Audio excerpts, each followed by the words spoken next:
प्रभू येशूच्या नावात सर्वांना सलाम. आजच्या मननाचा शास्त्रभाग आहे रोमकरास पत्र याचा 2 अध्याय वचन 6 ते 11. तो प्रत्येकाला ज्याच्या त्याच्या कृत्याप्रमाणे फळ देईल. म्हणजे जे कोणी धीराने सत्कर्मे करीत राहून गौरव, सन्मान व अक्षयता हे मिळवण्याचा प्रयत्न करीतात त्यांना तो सार्वकालिक जीवन देईलच. परंतु जे तट पाडणारे आहेत व सत्याला न मानता अनीतीला मानतात त्यांच्यावर क्रोध व कोप, संकट व क्लेश ही येतील. म्हणजे दुष्कृत्य करणारा मनुष्य प्रथम यहुदी आणि मग हेलेनी अशा प्रत्येकाच्या जीवावरती येतील.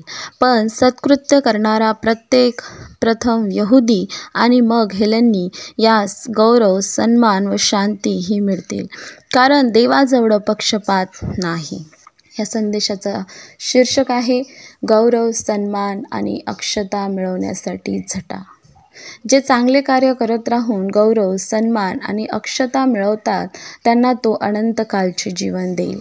सामाजिक क्षेत्र असो, राजकीय क्षेत्र असो की धार्मिक क्षेत्र, प्रत्येक क्षेत्रात मनुष्य सत्ता, सन्मान, गौरव मिळावा म्हणून हपापला आहे. पवित्र शास्त्रात गौरव, सन्मान आणि अक्षयता या भौतिक नसून स्वर्गीय आहेत. या संदेशामधली पहिली गोष्ट आपण पाहू देवाचा न्याय.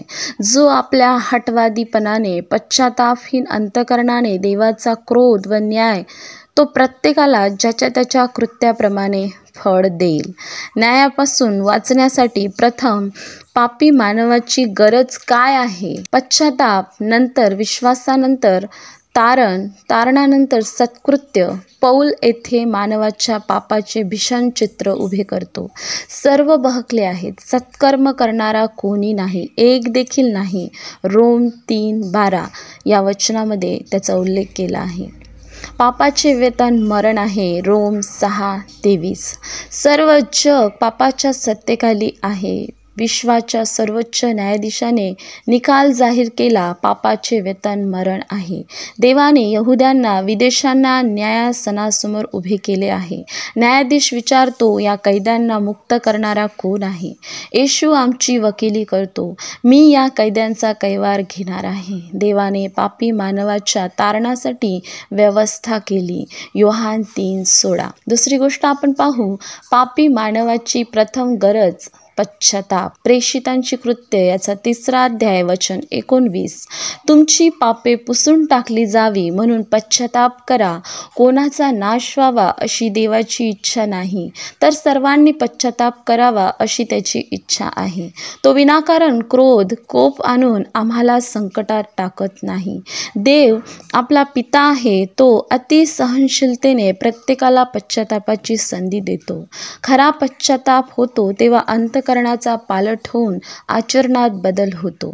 वधस्तंभावरील 2 चोरापैकी एकाने पश्चाताप केला. लूक 23:39-43 वचन. त्याने पाप कबुली केली. आपली शिक्षा तर यथान्याय आहे. त्याने येशूवर विश्वास ठेवला.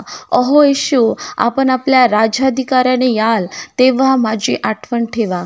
सार्वकालिक जीवनाची भीक मागितली. आयुष्यभर चोऱ्या माऱ्या करणाऱ्या पश्चातापी चोराचं एका क्षणात तारण झालं. नम्रता व परमेश्वराचे भय याचे पारितोषिक धन व सन्मान होय. नीतिसूत्रे याचा 22 अध्याय वचन 4. तिसरी गोष्ट आपण पाहू विश्वास. विश्वासाने काय मिळेल? विश्वासाने सार्वकालिक जीवन मिळते. योहान 3:16. विश्वासाने आमचे तारण होते, सत्कर्मांनी नाही. विश्वासाने नीतिमान ठरवले जातो.